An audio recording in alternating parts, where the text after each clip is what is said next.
Hi friends, welcome back to my channel. আমি আপনাদের সাথে গীতা। আজকে আমার রেসিপি বেলের শরবত। বেলের শরবত কিন্তু আমরা সকলেই বানাতে পারি, তার মধ্যেও অনেকে আছেন যারা জানেন না বা পারেন না। তো চলুন রেসিপিটা শুরু করা যাক। বেলের শরবত বানানোর জন্য অবশ্যই লাগবে বেল।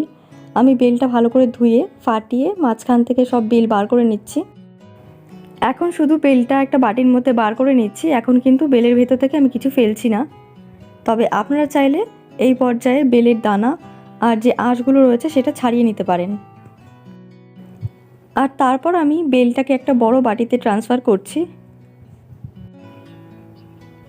এবার আমি হাতের সাহায্যে বেলের যে বড় বড় দলাগুলো রয়েছে সেগুলো একটু ভেঙে দিচ্ছি আর একটু জল দিয়ে আবারও একবার ভালো করে সব মিশিয়ে নিচ্ছি।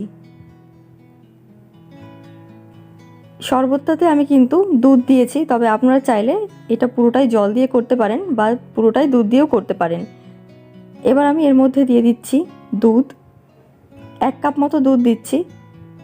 আপনারা যেরকম পাতলা বা ঘন চান সেইভাবে আপনারা দুধটা অ্যাডজাস্ট করে নেবেন নিজেদের মতো। এবার একটা হ্যান্ড উইক্সের সাহায্যে আমি ভালো করে বেল আর দুধটাকে মিশিয়ে নিচ্ছি। আবারও 1 কাপ মতো দুধ দিয়ে দিচ্ছি।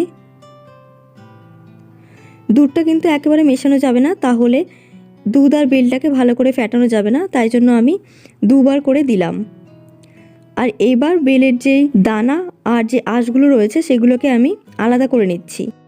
দেখুন আমি হাত দিয়ে যতটা সম্ভব ততটা তুলে নিয়েছি, আর বাকিটা একটা স্ট্রেনারের সাহায্যে ভালো করে ছেঁকে নেব।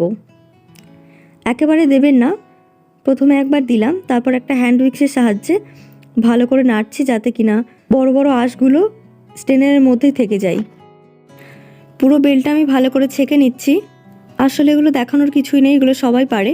আমি কিন্তু এখানে কোনো রকম বরফ বা ঠান্ডা জল ব্যবহার করিনি, তবে আপনারা চাইলে বেলের শরবতটা যদি ঠান্ডা খেতে চান তাহলে এখানে অবশ্যই ঠান্ডা জল বা ঠান্ডা দুধ, আর তা না হলে বরফও ব্যবহার করতে পারেন।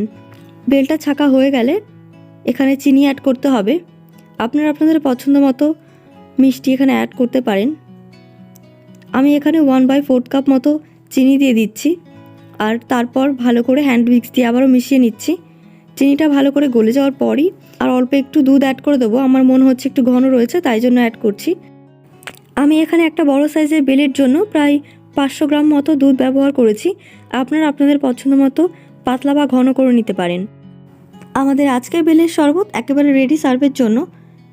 সার্ভ করুন আপনাদের পছন্দ মতো কিছু ড্রাই ফ্রুটস দিয়ে। আশা করি আজকের রেসিপিটা ভালো লেগেছে। ভালো লাগলে অবশ্যই লাইক, কমেন্ট এবং শেয়ার করতে ভুলবেন না। পরিবারের নতুন বন্ধু হয়ে থাকলে অবশ্যই চ্যানেলটি সাবস্ক্রাইব করুন, পাশে থাকা বেল আইকনটিও প্রেস করুন। ভালো থাকবেন, সুস্থ থাকবেন। Thank you.